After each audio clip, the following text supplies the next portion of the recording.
আসসালামু আলাইকুম। সম্প্রতি বজুয়া গণতান্ত্রিক দলের রাজনৈতিক দলের একজন নেতা বলেছেন জামাত ইসলাম নাকি ইসলামী ব্যাংক দখল করে নিয়েছে। ওনাদেরকে বলবো জামাতে ইসলাম ইসলামী ব্যাংক দখল করে নিয়েছে এ কথাটা সত্য ধরে নিলাম। তদুপরি বলতে হয় যদি জামাত ইসলাম ইসলামী ব্যাংক দখল করে নেয় তাহলে তার সমস্যা কোথায়? জামাত ইসলাম বা ইসলামী সংগঠন আন্তর্জাতিক ইসলামী সংগঠন রাবেতায়ে আলমে আল ইসলামী ইসলামী ব্যাংক প্রতিষ্ঠা করে। ইসলামী ব্যাংক প্রতিষ্ঠা করার পরে জামাত ইসলামী আন্তর্জাতিক ইসলামী সংগঠনের একটা সংগঠন। রাবেতায়ে আলম ইসলামী সারা বিশ্বে ইসলামী সংগঠনগুলোকে পরিচালনা করে বিশ্ব ইসলামী সংগঠন। রাবেতায়ে আলম ইসলামীর ৭৫% ক্যাশ বা মূলধন, ১৫% বাংলাদেশের এক্সচেঞ্জ বা মানি মার্কেট এবং ১০% বাংলাদেশ সরকার এবং ৫% বাংলাদেশের বিনিয়োগকারী হোল্ডারদের মোট ১০০% পুঁজি নিয়ে ইসলামী ব্যাংক বাংলাদেশে আত্মপ্রকাশ করে। তো ইসলামী ব্যাংক তো বাংলাদেশে সর্বপ্রথম চালু করেছে জামাত ইসলামী। তাদের মাধ্যমে ইসলামী ব্যাংক সারা বাংলাদেশে প্রসারিত হয়েছে। সারা বাংলাদেশের সুদভিত্তিক অন্যান্য ব্যাংকিং গুলোর উপরে ইসলামী ব্যাংক আসার পরে সারা বাংলাদেশে একটা আলোড়ন সৃষ্টি হয়ে গেছে। লাভ এবং লোকসান অংশীদারিত্ব ভিত্তিক ইসলামী ব্যাংকের মাধ্যমে হাজার হাজার বিদেশি রেমিটেন্স যোদ্ধা বাংলাদেশে তাদের টাকা পাঠানোর একমাত্র মাধ্যম হিসেবে প্রায় ৯৫% মধ্যপ্রাচ্যের যারা রেমিটেন্স যোদ্ধা তারা ইসলামী ব্যাংকের মাধ্যমে বাংলাদেশে টাকা পাঠিয়েছে।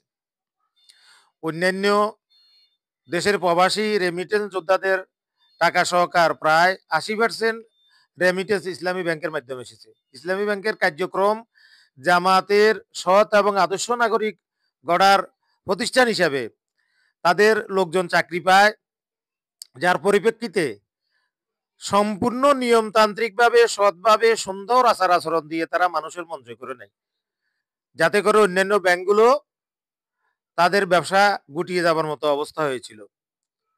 ইসলামী ব্যাংকের অন্যান্য আদর্শভিত্তিক কার্যক্রম, মানবিক কার্যক্রম, বৃক্ষরোপণ সহ আদার ক্ষুদ্র ঋণ সহ নানা কার্যক্রমের কারণে ব্যাপক জনপ্রিয়তা লাভ করে। সেই লাভজনক প্রতিষ্ঠানটি অনধিকার চর্চা করে স্বৈরাচারী জালিম ফ্যাসিস্ট শেখ হাসিনা তথা আওয়ামী লীগের সরকার এই ব্যাংকটাকে ৭৮,০০০ কোটি টাকা এস আলম গ্রুপের ঋণের নামে লুটপাট করে নিয়ে যায়। ব্যাংকটাকে এক হিসাবে অন্তর্বর্তীকালীন সরকার ক্ষমতায় আসার আগ পর্যন্ত ফকির বা পথে বসিয়ে দিয়েছিল।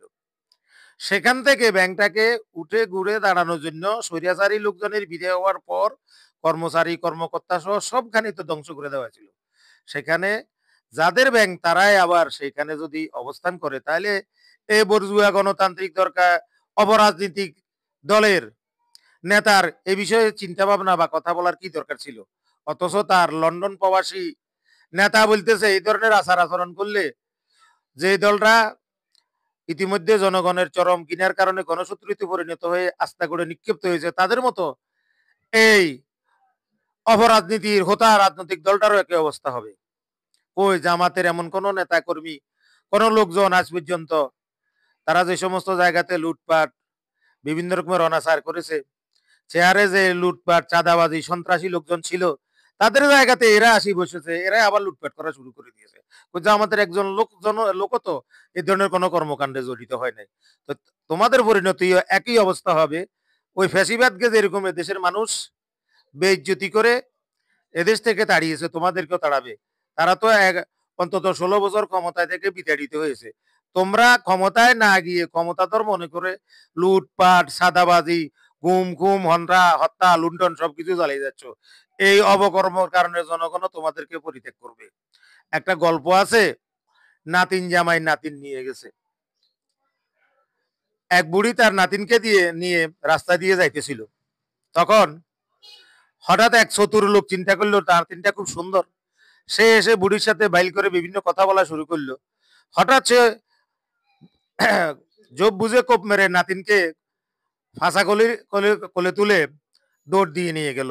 বুড়ি দৌড়াইতে জিজ্ঞাসা করলো, এ তুমি যে আমার নাতিন নিয়ে যাচ্ছ, তোমার নাম কি? সালাক লোকটা বলল, আমি নাতিন জামাই। বুড়ি দৌড়াইতে দৌড়াইতে কাঁদতে কাঁদতে স্থানীয় চেয়ারম্যানের কাছে গিয়ে বলল, চেয়ারম্যান সাহেব আমার নাতিন নিয়ে গেছে। কে নিয়েছে নাতিন? নাতিন জামাই নাতিন নিয়ে গেছে। তো নাতিন জামাই নাতিন নিয়ে গেছে, সমস্যা কোথায়?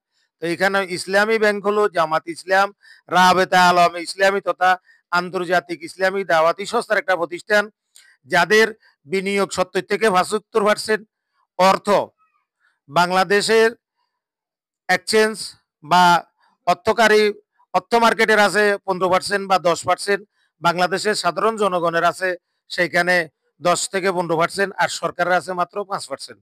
সেইখানে এত মাতাব্বরি এত কিছু করার দরকার নাই, সব জায়গাতে হানা দিবেন না। আর দ্বিতীয়ত, ইসলামী ব্যাংক চালাইতে হলে ইসলামী জ্ঞানের দরকার হয়, ইসলামী আদর্শের দরকার হয়, ইসলামী ব্যাংকিং ব্যবস্থা সম্পর্কে বহুবিধ লেখাপড়ার দরকার হয়। তোমাদের কি আছে?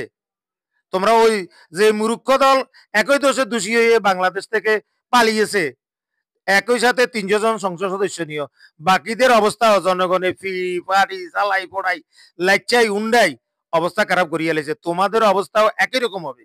তারা তো ক্ষমতায় গিয়ে করেছে লুটপাট আর রাহাজানি সন্ত্রাস, তোমরা ক্ষমতায় না গিয়ে করতেছ লুটপাট রাহাজানি সন্ত্রাস।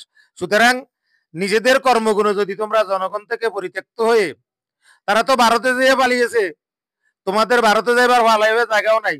বাংলাদেশের 3 দিকে ভারত দিবে বঙ্গোপসাগর, লাত্তি মারি বাংলাদেশের মানুষ তোমাদেরকে বঙ্গোপসাগরে নিক্ষেপ করবে।